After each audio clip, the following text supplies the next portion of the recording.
Hi friends, I hope you're all doing well. Your teachers all miss you very much. We hope that you are enjoying this time with your family and that you're being really good to your parents. And we really hope that we get to see you soon. So today I just wanted to share one of my favorite stories with you called The Paper Bag Princess by Robert Munsch.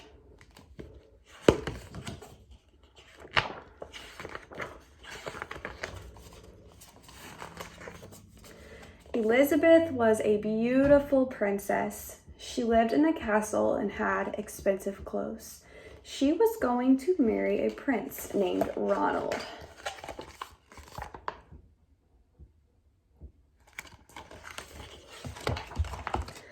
Unfortunately, a dragon smashed her castle, burned all her clothes with his fiery breath, and carried off Prince Ronald.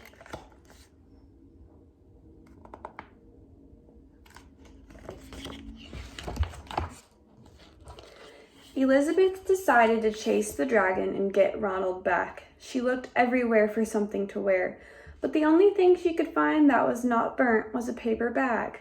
So she put on the paper bag and followed the dragon. He was easy to follow because he left a trail of burnt forest and horses' bones.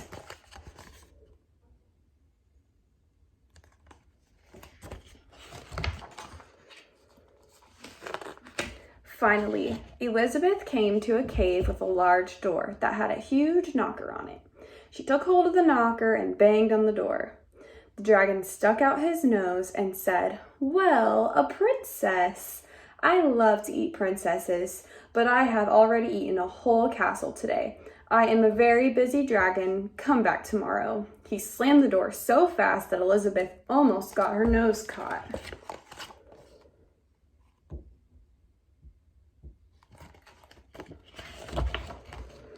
Elizabeth grabbed the knocker and banged on the door again. The dragon stuck his nose out of the door and said, "Go away. I love to eat princesses, but I have already eaten a whole castle today. I am a very busy dragon. Come back tomorrow." "Wait," shouted Elizabeth. "Is it true that you are the smartest and fiercest dragon in the whole world?" "Yes," said the dragon.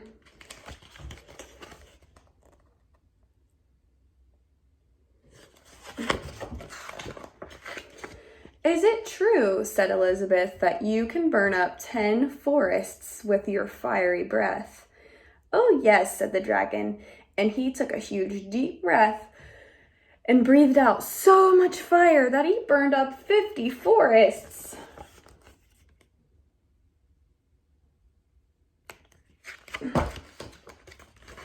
"Fantastic," said Elizabeth.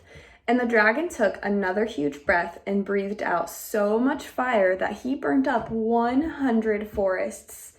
"Magnificent," said Elizabeth. And the dragon took another huge breath.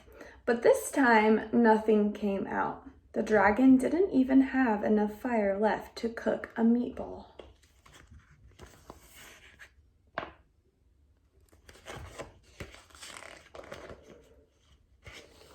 Elizabeth said, "Dragon, is it true that you can fly around the world in just 10 seconds?" "Why, yes," said the dragon, and jumped up and flew all the way around the world in just 10 seconds.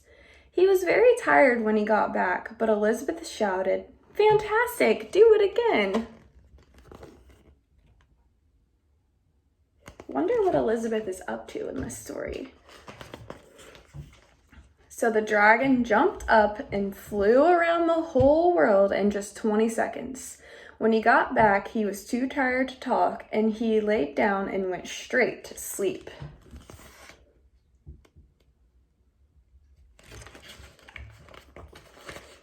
Elizabeth whispered very softly, "Hey, dragon." The dragon didn't move at all. She lifted up the dragon's ear and put her head right inside. She shouted as loud as she could, "Hey, dragon!" The dragon was so tired, he didn't even move.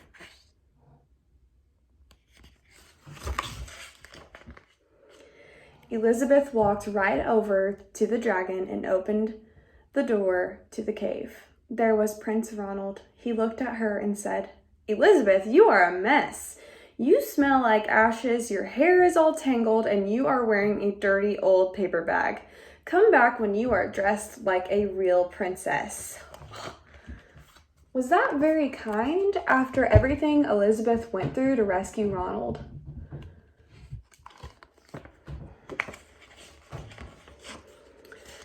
"Ronald," said Elizabeth, "your clothes are really pretty and your hair is very neat. You look like a real prince, but you are a bum. They didn't get married after all."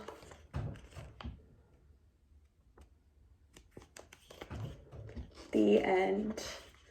So, friends, after reading this story, I want you to think about, or maybe talk with a sibling or a parent about how Elizabeth is either similar, so the same, or different from another princess that you might know. So some other princesses are Cinderella or Sleeping Beauty, maybe Elsa from Frozen. So think about ways that Elizabeth either reminds you of those princesses, or maybe talk about ways that she's different.